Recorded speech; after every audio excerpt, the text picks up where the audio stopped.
to, and today my webinar or my masterclass is about decoding nutritional labels. Specifically, we're talking about spotting sugars, fats, and understanding proper serving sizes, understanding the nutritional label, what does the ingredient list mean, all that stuff. Because let's be honest, how many times have you been grocery shopping? You're trying to make a healthy food choice. You're just going from package to package, box to box, whatever, and you flip it around and you're looking at all these numbers and letters and you're just unsure of what all this means. Well, that's exactly what I'm here to help you do today. I'm going to help you to make better sense of all that, because when you become more educated, you become more empowered to make healthier food choices. So again, if you are not familiar with me, my name is Coach Jeff Hand. I've been coaching health and fitness since 2007. I have three certifications from the National Academy of Sports Medicine. That's my certified personal training certification, my corrective exercise specialist and fitness nutrition specialist, and I'm also a precision nutritional coach. So I just kind of want to give you a little bit of rundown of who I am and I guess what my credentials are. But I kind of want to get into exactly what we're going to be talking about today, right? So I want you to first, if you have something around you where you can follow along with me, this will better help you to maybe make sense of what I'm saying. If not, use your imagination. I do have one of my core powers here, so we can kind of go through this and you can kind of see what I'm referencing as we talk about nutritional labels, calories, things like that. But most items, all items really that are in a package, a box, anything like that, they're going to have to be required to list simple facts here, right? And they're also going to have an ingredient list as well. So the first part of today in this masterclass, we're going to start with the nutritional label itself, okay? So when you're looking at the nutritional label, the nutrition facts, there's going to be a couple things that are going to jump out that you need to be aware of. What is the top one that I think almost all of us miss? Serving size, right? So the numbers of calories, your macronutrients, and your micronutrients, these are based off of the per serving, right? I can't tell you how many times in the past I've been working with somebody and they're like, hey coach, I got these awesome legendary protein chips. Man, I ate the bag and it was only 180 calories. I was like, whoa, buddy, you better check that again because there's 3 servings in there. So, hey, now you're talking about almost 600 calories, right? So that is a huge discrepancy in calorie content when you're not taking into consideration the serving size, right? So there's total calories and then there's calories per serving. So I do hope that, makes a little bit more sense for you when you are looking at that nutritional label. Now, under that, you're going to have a series of your fats, your carbohydrates, and proteins, right? These are your major macronutrients, and they're going to give you the grams listed, and then to the right, you're going to have the percentages. These are just the percentages based off of a 2,000 calorie diet. So if you're eating more or less than 2,000, you would want to take that into consideration as you're looking at, hey, how much percentage of this meal is protein, carbs, and fats? Because that does make a big difference.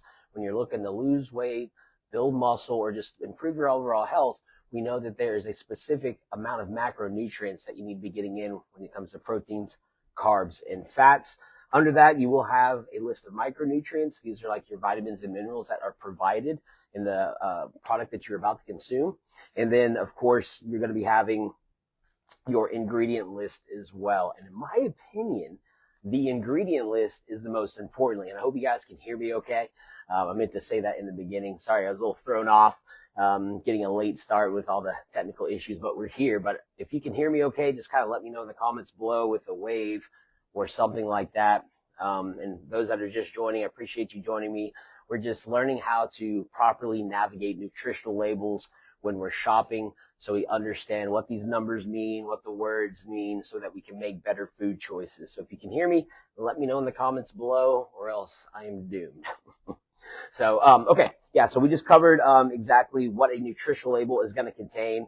It's going to contain how many calories per serving are in said package, said product. Then you're going to have your macronutrient breakdown, proteins, carbs, and fats. Then you're going to have your vitamins and minerals that are provided, okay? So that's kind of what we've been talking about the anatomy of a nutritional label. Now, why did I make mention of the ingredient list being most important? Well, in my opinion, and what most research shows, is that the nutritional label is going to be approximations of how many calories and how many grams of something is in the product. But the ingredient list, the food manufacturer has to list everything, all the constituents that are in that product by weight. So the first ingredient here, which is filtered low-grade A milk, that's going to be the most product that is in here, right? So if you're shopping and you start to, hey, maybe you're buying bread, for example, and you see like high fructose corn syrup or organic brown rice syrup, whatever it might be, on those top 5 that's added sugar, you might be better off just, finding a better food. Just continue your search down the food aisle. But again, the ingredient list is where you'll find exactly what is in there. And obviously, the longer the ingredient list, the more preserved and processed the food is going to be. So looking for a smaller ingredient list is always a thumbs up from Coach Jeff, okay?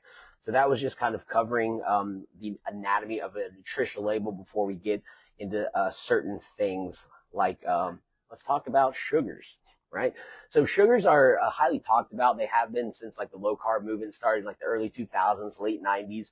But we want to delineate, we want to differentiate what sugars we're really talking about, meaning which ones do we really want to reduce and move from our diet to help us burn fat, build muscle, and feel our best. So you have naturally occurring sugars like fructose in a banana or lactose in a milk product like in a Core Power. No, I'm not sponsored by Core Power. I just happen to have one here for my last snack.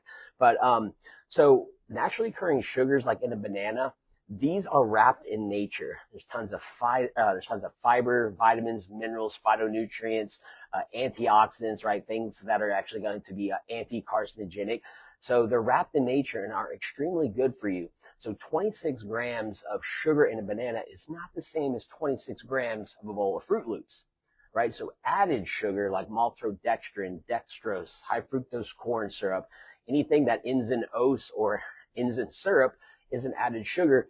These are the sugars that when consumed above the required amount or over a long period of time, these are the ones that have a detrimental effect on your health, leading to like obesity, type 2 diabetes, heart disease, and even fatty liver disease, right? So these are the sugars that we really need to be diligent in sifting out in our, first off, our nutritional facts on the nutritional label, but also in the ingredient list as well. So what I mean by that is when you're looking at your nutritional label, as we just talked about, you want to look at total carbohydrates, but under that, right, the carbohydrates, the total carbs are going to be the carbohydrates that are more so coming from the product itself, but you want to look down where it says added sugars, right? Not total sugars, but the added sugars that are coming from the manufacturer adding said sugar into the product. Those are the ones that you would want to calculate throughout the day, keep track of with whatever app that you're using, MyFitnessPal, whatever it might be, because those are the ones that you want to keep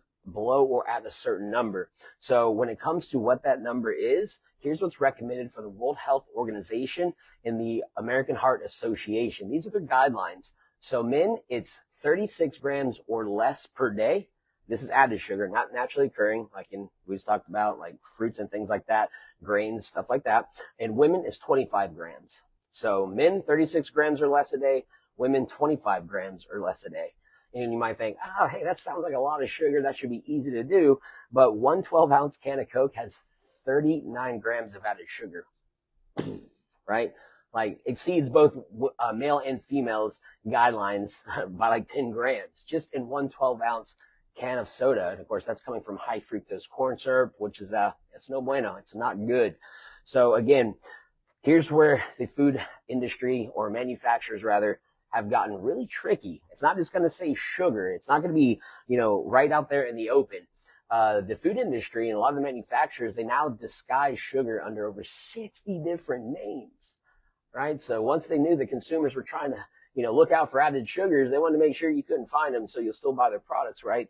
So again, good rule of thumb is anything that ends in ose, like dextrose or maltodextrin. I know that doesn't end in ose. That's kind of a bad example. Or syrup, right? That's a big one too. I've seen that. Like Cliff Bars, for example. I believe it's the first or second ingredient. It says organic brown rice syrup. You're thinking, man, sweet, organic brown rice syrup, baby. This is going to, help me get to where I need to go. But again, that's just another fancy name for another type of added sugar, right? We already talked about that you'd want to track that and make sure that you're not exceeding those daily requirements, 36 grams a day for men and 25 grams a day for women. So you got to be your own detective. And if you're not already doing this, I understand that it can seem slightly arduous at first, but it's a new skill, right? Really, not just trusting the front of a package or product. And obviously, we're assuming that we're shopping the parameter of the grocery store. We're buying things that don't have ingredient lists, right? Like what's the ingredients in a chicken, right? But hey, we're going to have to like buy pasta sometimes, breads, or nut butters, things like that. So we do want to be an educated consumer, but at first it might seem kind of like, painstaking. But like, as for me, I've dialed into what breads I'm going to, what packaged products I'm going to, because I've done the research up front. And once you do it, it'll be seamless. You'll know where to get in and get out of the grocery store without avoiding the pitfall of marketing. So what I want you to remember is that when you go grocery shopping, when you are walking down the aisles, you are staring at billboards, right? These are just companies saying, come on, baby, give me your hard-earned money, buy my product, right? And food manufacturers can get away with putting almost anything on the fronts of these boxes and packages. So again, you have to be your own detective for your health by, again, going to our nutritional label and our ingredient list. I mean, I've seen some crazy stuff out there, like craisins, right? Ocean spray craisins, slapped right on the front, gluten-free.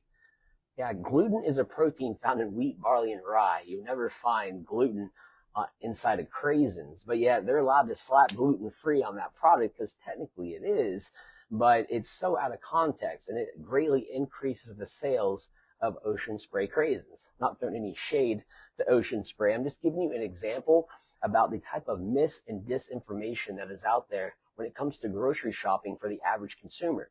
Right? They confuse you so so you will buy a certain product. But if you educate yourself, hopefully using this video today, hopefully you're taking notes and all that stuff, that you won't have to be confused any longer, right? So that is covering basically our added sugars. And as I'm going through this, feel free to drop questions below. I do see them as they come through, and I will definitely stop to address a question because I'm sure whatever you're asking, everybody else is thinking as well. So do not be afraid to ask a question, as I will definitely answer that for sure. So we've already talked about sugars, right? We know that sugars that are naturally occurring are good for us, and ones that have been added to the food by the manufacturer, those are the ones that are bad for us. Okay, so we're going to move on to fats. Fats make you fat, right? That's like the thing, like I think the 80s and 90s, but that's not certainly true.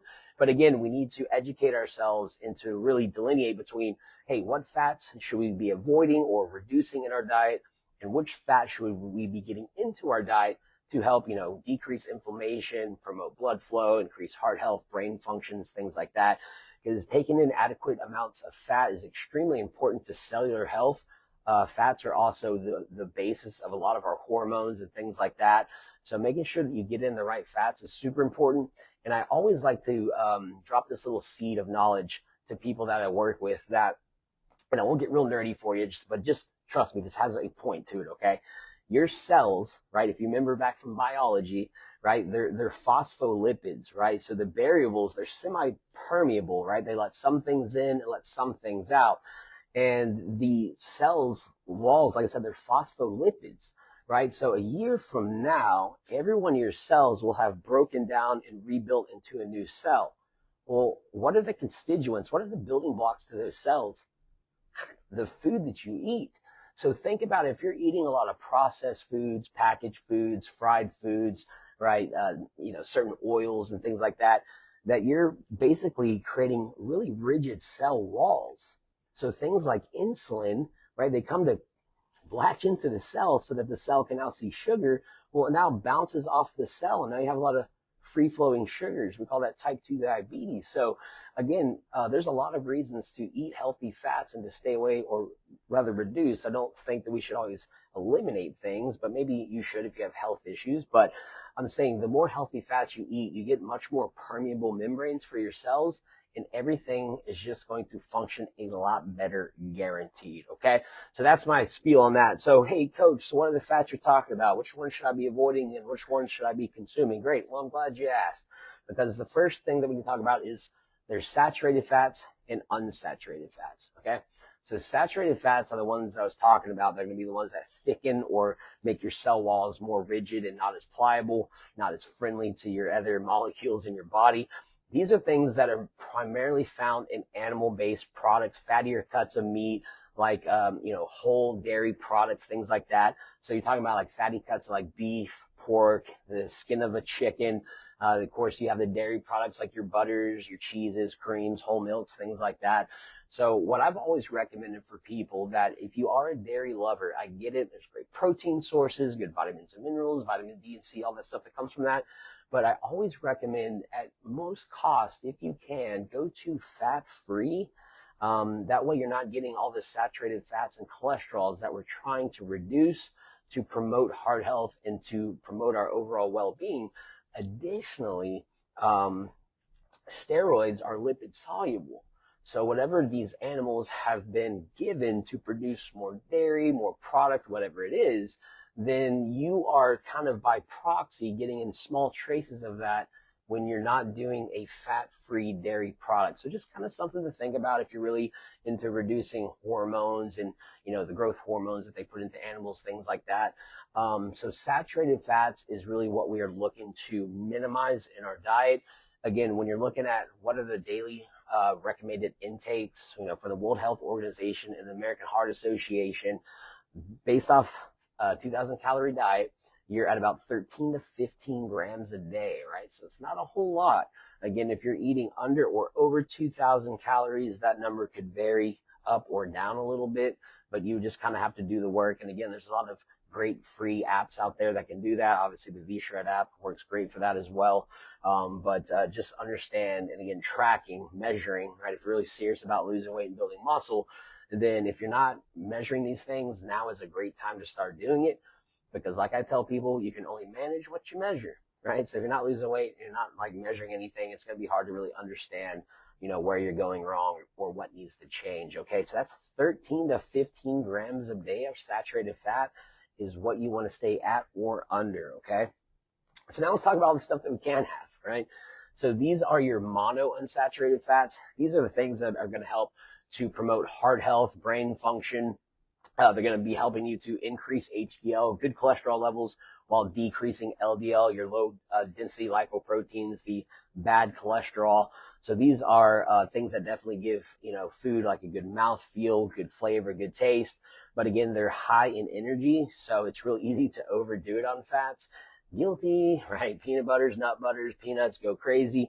So again, you want to measure out, going back to the nutritional label, like when you look at, peanut butter, it's about 180, 190 calories per 2 tablespoons, right? So again, like if you get a real tablespoon versus maybe the spoon you're using at home, you're like, oh man, this is so much less than I thought. But that's because there's 9 calories in 1 gram of fat, and there's only 4 calories in 1 gram of proteins and carbohydrates. So just kind of want to throw that little side note, that little caveat out there, that fats are yummy and really good for us, but they are energy dense and they're kind of easy to overdo. So again, make sure you portion those things out when using them and you'll be all right. Okay.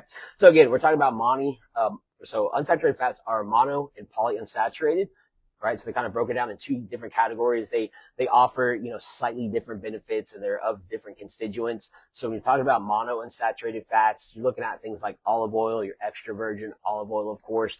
You got avocados, a lot of your tree nuts, almonds, peanuts, cashews, and of course those can be nut butters as well. So that's your monounsaturated. Then you have your polyunsaturated, right? Now these polyunsaturated, these are going to come more from like your fatty fish, right? Your salmon, your tuna, sardines, if that's your thing. I'm not throwing any shade. And then trout as well, okay? You can also get these from seeds like flax seeds and chia seeds. So again, if you vary up your diet, you'll get in a good amount of the unsaturated fats that we're talking about, the mono and polyunsaturated fats. So just find the things that you enjoy, spread it out throughout the week and month. They'll give you good variety so you stay engaged with your meal plan, but that you're also getting a good variety of benefits from those 2 fat sources, okay? And then we got to talk about the one that you really want to avoid at all costs. You probably know what I'm going to say, right? We're talking about trans fatty acids, right? These are the worst of the worst. These are not naturally occurring in nature sources of fat. These are manufactured where they heat up oil, like hydrogenated oil, right? Partially hydrogenated oil. You'll probably see that on the labels. And then they stabilize these oil molecules, right? It's terrible. And they do this obviously because it allows for products to maintain shape and longevity on a shelf. I mean, you could probably have some of these things that never age, right? In 500 years, they're still on the shelf. You can unwrap it and eat it. What's that doing to the inside, right? So, trans fats, if there are any, and like, here's the thing too, is you got to be careful because products are allowed to list 0 grams trans fat as long as it has half a gram or less, which is crazy because when you look at what the World Health Organization and the American Heart Association recommend is 0 grams per day, right? Or less than 1% of your daily calories. So a very small amount, because these fats, when inside the body, these are going to increase LDL and decrease HDL. It's like the exact opposite of what you want for heart health, okay? So you really need to be on the lookout for these. Even if something says 0 grams, be that investigator and go through. And if you see partially hydrogenated oil, not going in my body, man. Not going in my body. Again, you're going to find these in like packaged and processed foods. I put down things here like packaged pastries, crackers. You can find them in fried foods, baked goods, things like that. So just be very diligent on how often you eat those. Try to avoid, if at all possible, but obviously we're human beings. We have certain things that we enjoy. Just don't make them staples in your diet. And products that you're buying right now, just again, investigate. And if you find that you've been buying something that has that partially hydrogenated oil in it, get it out and replace it. There's going to be products that are similar to what you're using that don't have that deadly fat in it, okay? So we've covered nutritional label, right? We've talked about calories per serving. That's going to be a big one for a lot of us, right? Not only food you eat, but things that you drink as well. So then we covered, hey, what the macronutrient breakdown means. What does that look like? Our micronutrients. We talked about how to properly read an ingredient list, right? The item that is listed first is the most by weight, right? So again, when we're talking about the craziness about food manufacturing, I remember seeing this like it was a couple years ago, but it is like on the cereal aisle. I'm buying cereal for my daughter, and Trix, right? Right now made with whole grain. Oh my God, it's gonna be great for my kid. So you buy it, right? But if you flip it over, it's whole grain, and then the second ingredient or third ingredient was sugar, right? So it's literally like whole grains just like laden in added sugar. So the benefits of the whole grains is completely overshadowed by the amount of added sugar that's in there, okay? So again, you're staring at billboards when you're going down the aisles. Got to be your own investigator and do the work, okay? We talked about our serving sizes. If I had to break this down into just a 3-step process as to, hey, what are the takeaways here, coach? What can I write down? So when I go grocery shopping tonight, tomorrow, this weekend, I know what to do. First one is just check your serving size, right? How many servings are actually in said container? Then you're going to, hey, look at the sugar, look at the fat content, right? How much of this is added sugar? And of the fats, how much is saturated and how much is unsaturated, right? You want to minimize the saturated fats and minimize the amount of added sugars in the product. And then the last thing is to scan the ingredient list for those hidden names that we talked about, right? Mainly the different sugars that are going to be listed under basically anything that's ending in ose or syrup. That's going to be a source of added sugar. I don't care how good it sounds, organic brown rice syrup. It's still added sugar, and you need to minimize that in your diet. And again, what was that? It was 36 grams a day for men or less, and 25 grams a day or less for women. That's for added sugars, okay? The fats, again, we're looking at like 15 to 20 grams of saturated fat a day based off of a 2,000 calorie diet.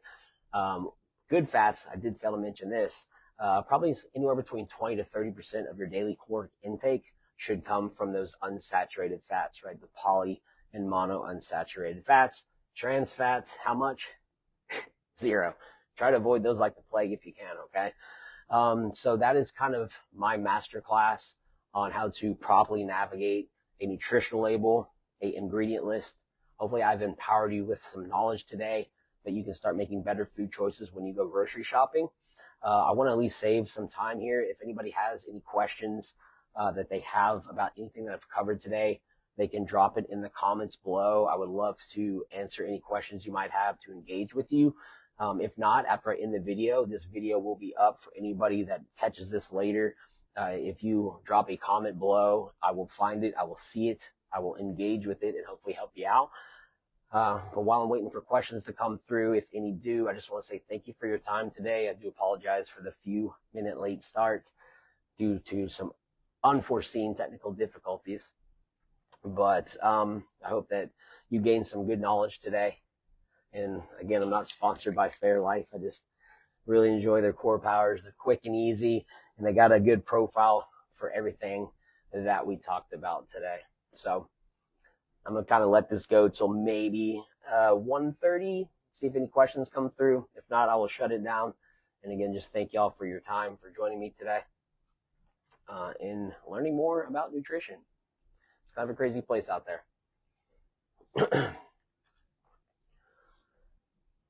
Come on, y'all got any questions? Let a brother know. Let a coach know.